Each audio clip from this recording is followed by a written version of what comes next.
السلام عليكم ورحمة الله وبركاته. معكم أخوكم أحمد منير، خراط فني معتمد، رقم العدوية 70.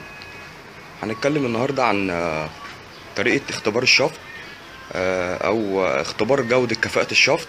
ازاي أعرف الشفط بتاعي كان سليم ولا إذا كان بايظ. هي الطريقة بسيطة جدا، هنعرضها مع حضراتكم النهاردة. ده موتور، ده مثلا لسه معمول له شفط. أنا عايز أختبر شفطه، عايز أعرف كان الشفط اللي أنا عملته دوت كويس ولا لأ، او سليم او بايظ ولا لا.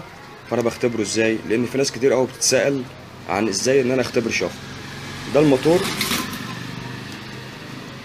ده سلاح الكرنك اللي جوه، ده الفاضي اهو.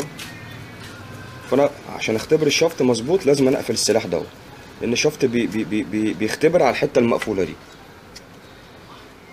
اهو. ده كده مقفول اهو، السلاح مقفول.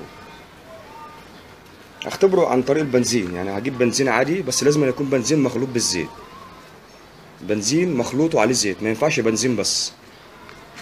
ادي بق الشفط اهو، احط البنزين هنا كده اهو.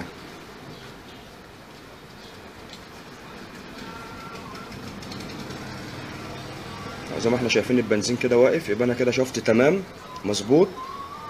لو لفيت كده هلاقي برضك البنزين واقف من اول السلاح لحد اخر السلاح اهو.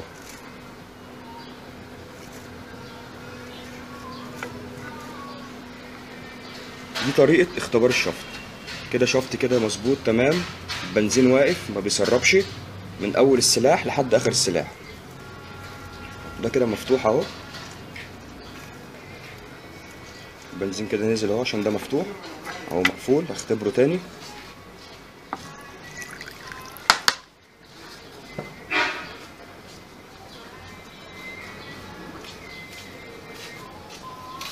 البنزين واقف اهو. دي طريقة اختبار الشفط. برضك لو في المكنة برضك والموتور متقفل في المكنة، هقفل برضك بق الشفط كده، وحامله بق البق بتاع الكربيراتير دوت، واشوف البنزين هيمشي ولا لا. واقف يبقى تمام، لو مشي يبقى كده الشفط كده في مشكلة. اشكركم.